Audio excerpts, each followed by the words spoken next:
But now we're talking hot flushes, fatigue, memory lapses, anxiety, and even depression. You may well recognise those symptoms because they are the symptoms of menopause, and they're not great, are they? But should workplaces offer specific sick leave to women going through this? We asked you at home what you thought, and 54% of you said yes.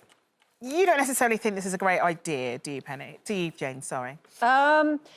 Well, if you have severe symptoms, yes, but I think it's like anything. I think if you apply the umbrella sentiment to periods, pregnancy, menopause, i.e. kind of natural things in a woman's life, if you impose the umbrella sentiment that they're going to be a huge issue, I think it will damage women in the workplace. But I think if you have serious symptoms within those natural life events, then absolutely you should be able to go to your boss with impunity and say, I need some time off because I don't feel well or whatever, like any illness. Yeah.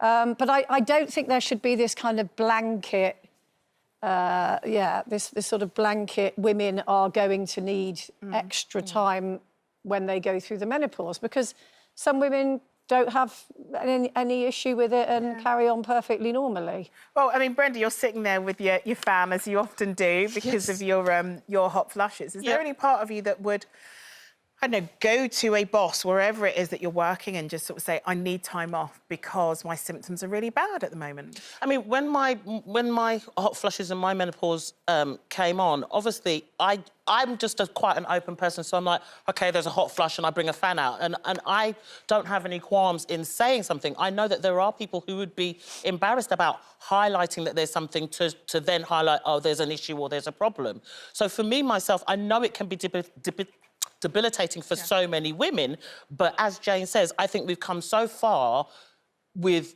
women's equality in work. I just don't think that it's necessary to highlight another thing that, oh, please, you know... I think it's important to highlight it. I really do. In the police force, they highlight the fact that, you know, women have to be in consideration for menopause, like someone with mental health has to be. And a lot of women suffering from menopause do go through a lot of mental health issues. And to separate it into that category of menopause, I think it makes it helpful, because then you don't have to say, I have mental health issues, and then someone questions why that might be, because it's menopause, and it is... for women from about 45 to 55, it can last for up to 12 years. And I think it's great that organisations recognise it. Cognitive behavioural therapy is a great way to help with those kind of severe issues. It's available on the NHS.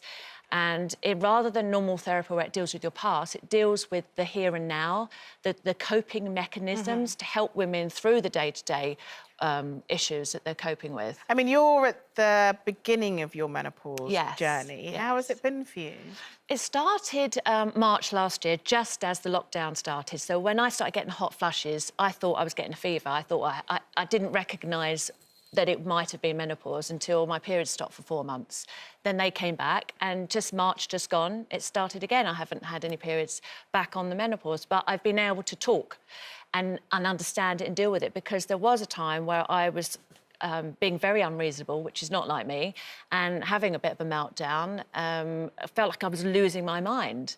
And it was hormones. And when you talk to somebody about it and other people understand it around you, then you're able to cope with it better. No, I'm not talking about... I'm not saying that that women shouldn't talk about it in the workplace. I'm just saying that I don't feel that you should say, as an umbrella thing, that if you're having a bit of a day with your menopause, that it's OK for you to stay at home and not go to work, because I think that would be very problematic for small businesses. And clearly you turned up for your police shift, and you're here today, you know, with your fan, ploughing on through, you know. But to be able to reach out to your boss, to your organisation, and say absolutely. that I am suffering because of my menopause. But you're still there.